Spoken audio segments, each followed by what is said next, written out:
What is up guys, SubtreX and welcome back to my channel. So in this video we are going to be talking about your I20, which is a very important document in your study abroad journey. So let's get into it. Okay, so first of all, let us start with what is your I20. So the technical term for your I20 is Certificate of Eligibility for Non-Immigrant Student Status. So it is a document which legally proves you're a student in the United States and you are currently enrolled in an academic program in the United States. It contains all the details pertaining to your student status, so it's like a very important document and you will need it to open up a bank account or to apply for a license or very important tasks like this. Now let us talk a bit about how to get your I20. Now after you have been admitted to a college, the college will ask you for some financial documents. Now what are these financial documents? I will be talking about these in a separate video later. So for now, let's just get the gist of it. You will be required to upload certain financial documents which basically shows that you have the money to study in the US. As a student, you are capable of spending for your education in the US. So yeah, that's basically is your financial documents. And after the college that you have been admitted to, the college will take your financial documents and they will verify them. And after they are done with the verification, they will be issuing you your I-20. So yeah, after your I-20 has been generated, you can either choose to get it via post or you can ask the school to upload it in some kind of online portal. Especially during the times of COVID, everyone was choosing to go for the online method where the school will upload your PDF, a PDF copy of your I-20, and you will have to download it and you will have to sign it. Now let's move along to our dummy I-20. So I will be opening up the dummy I-20 on my computer and I will also be displaying the I-20 on my side so that it's easy for you guys to follow. So let's start with it. So your I-20 is a 3-page document. So let's start from the page 1. So this is your first page. As you can see in the top, you can see Department of Homeland Security. That is the agency that produces, validates, verifies, and then gives your I-20, and then the US Immigration and Customs Enforcement. So the first information you will be able to see is your service ID. Now the service ID is very important. It's a very important bit of information. So for all the international scholars, the US government, it has a student and exchange visitor program, that is your SEVP program. And if you're an international student, you're a part of this SEVP, and if you're a part of this SEVP, you get your service ID. That is basically your service ID, which is very important. So in the next block, as you can see, you have all your details like your first name, last name, passport name, preferred name, country of birth, country of citizenship, date of birth, and all the details like that. You can also see what this document is. That is, it's an F1 document, that is academic and language. It's a class F1 document. And next, if we come on to the next block, we can see the school information where you have your school name. Mine is Indiana University, Bloomington. And then you have your school address. Then you have the school official to contact upon arrival. There will be the name of a person. It's basically your student advisor or academic advisor or program advisor, whoever he or she is. Their name will be here and whatever their contact information is. And then you have your school code and approval date. You don't need to be concerned or worried about all this. These are just for official purposes. Moving on to the next one, you have your program of study block where you have your education level. It's written doctorate here. I have master's. If you're coming for a master's, it will be master's. If you're coming for a bachelor's, it will be bachelor's written over there.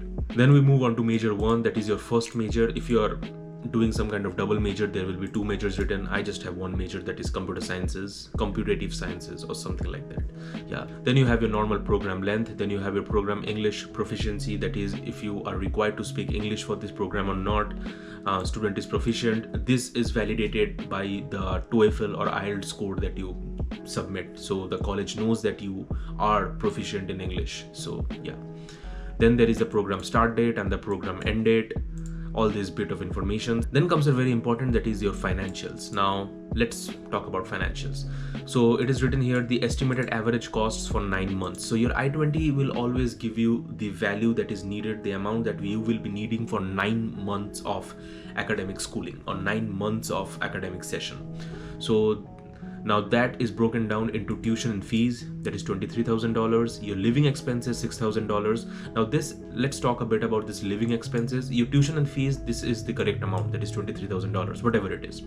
Your living expense is basically an estimation that is applied by the school to show that okay, this is the amount you will be spending for your living expense. But the case actually is, what most master students, they actually go for off-campus housing, that is housing outside of their campus. So these living expenses do not for the most part apply to you. So these expenses are a bit higher than your regular estimates. So yeah, if you're living off campus, these are surely not the expenses you will be going for.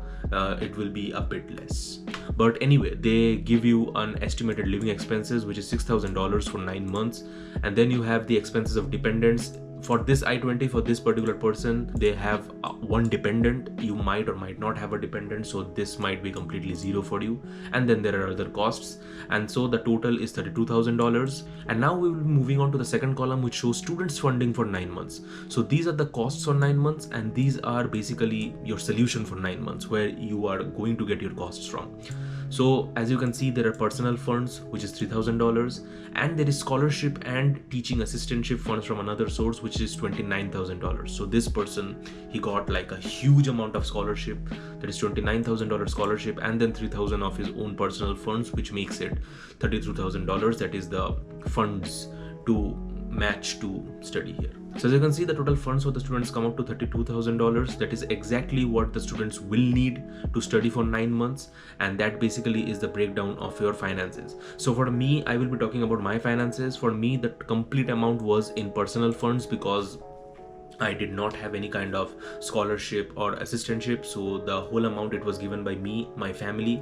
So I uploaded the appropriate financial documents, and after verifying, it was shown like personal funds, it was around $42,000 something dollars. So yeah, so this is all about financials. This section, it will show you what amount you need, what amount you have shown, what amount you have, and everything related to finances. It will be here on your i20. Then you have a little box for remarks, which I don't think is very important, so you can leave it. Then you have a school attestation, which it basically is like your declaration that all the information provided above is true to my knowledge and all that other stuff, blah blah blah. And then you have a very important area, that is signature of. So this area, it will basically be the signature of the person that you are supposed to contact upon you reach your school. That is, here it is Helen Robertson or whoever the school official is. So there will be the signature of that school official. Then there will be the date issued, the place issued, wherever place the i20 has been issued.